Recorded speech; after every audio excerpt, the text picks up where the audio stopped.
Hi, welcome to the channel.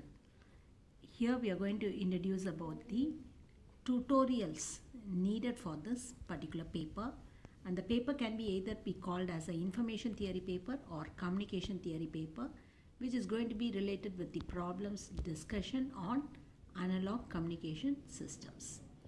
The first tutorial problem what we are going to take is a basic one, which says about how to dissipate an amplitude modulated wave with a modulation index value 0.5. We need to draw the spectrum. How to do it?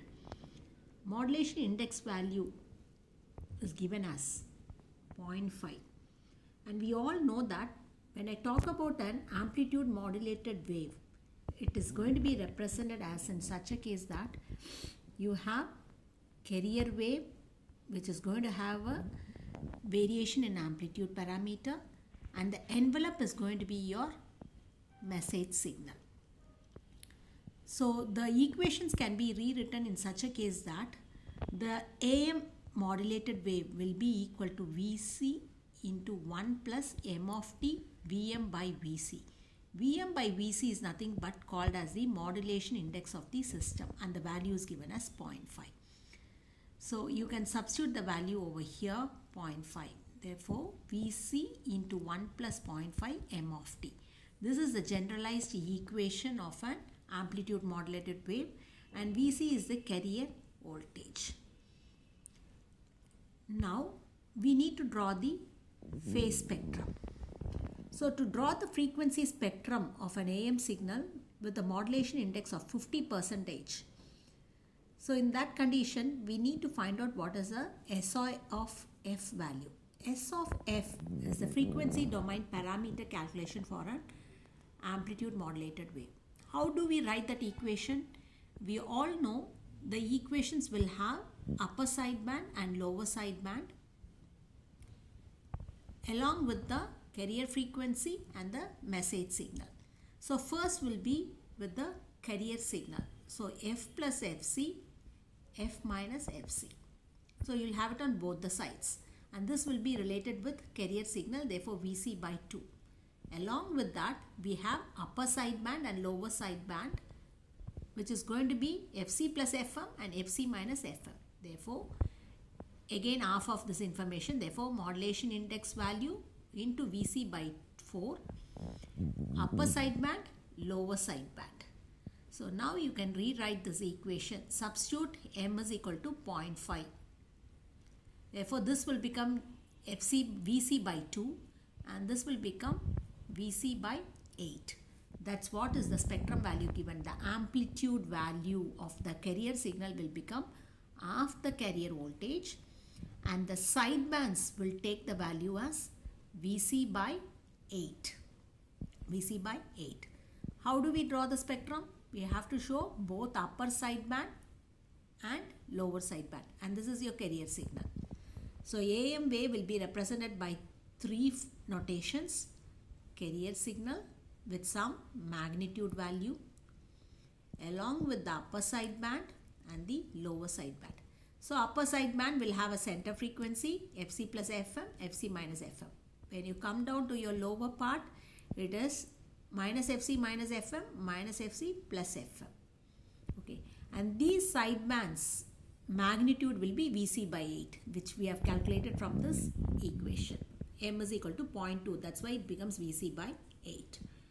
And Vc by 2, the carrier frequency's magnitude is calculated from this equation, Vc by 2.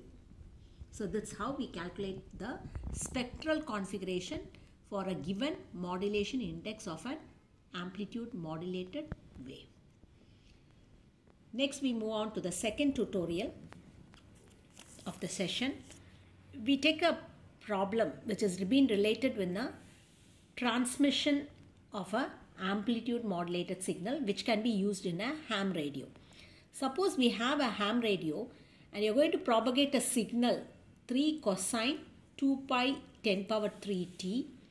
It's going to be modulated with the carrier signal C of t 5 cos pi into 10 power 6 t. You have to find out what percentage of the modulation is being carried over in the ham radio and what will be the bandwidth requirement for that particular AM signal. So M of t, I have rewritten the given parameter. Carrier of the signal is also been rewritten as given in the above problem. You're going to compare it with the generalized equation. This is the generalized equation of the message, and this is the generalized equation of the carrier signal. Compare these two values. Therefore, once I compare it, Vm is equal to 3. Cos omega mt. So, omega m value will become 2 pi into 10 power 3. Therefore, 2 pi gets cancelled. Fm value is 10 power 3 hertz. Come to your carrier. Compare it with the generalized equation. Vc value is equal to 5. Omega c is equal to pi into 10 power 6.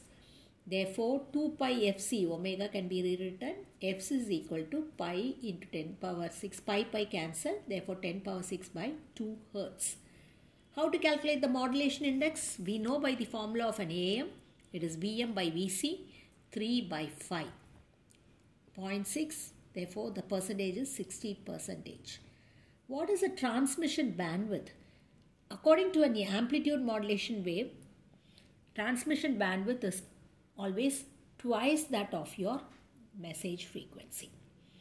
So, what is FM? 10 power 3 hertz. Therefore, 2 into 10 power 3 hertz, that is equal to 2 kilohertz. This is the transmission bandwidth of a ham radio for a given modulation index of 60%. Next, we move on to problem number 3. This is a very small problem which helps you to calculate the power generated in an amplitude modulated wave. How to calculate it? Suppose we assume a carrier signal having a 400 watt power. This is going to be modulated along with the message. The depth of the modulation or the modulation index is 75%. So usually the modulation index talks about the strength of the signal. So the strength of the signal is very much higher. So which means that maximum information is being transmitted with less distortion. Therefore 75%. Calculate the total power which can be occurred when the waves are modulated. The equation for calculating, the formula related for that one is total power is equal to carrier power into 1 plus m squared by 2. What is m? M is the depth of the modulation or modulation index. Now the value is 75%, therefore 0.75. You square the parameter, take the values, multiply it, you will get the answer as 550 watts. And always make sure that total power will be always greater than that of your carrier power. Thank you. Thank you for watching this channel. For further updates, please subscribe to the channel where few more tutorials will be added on.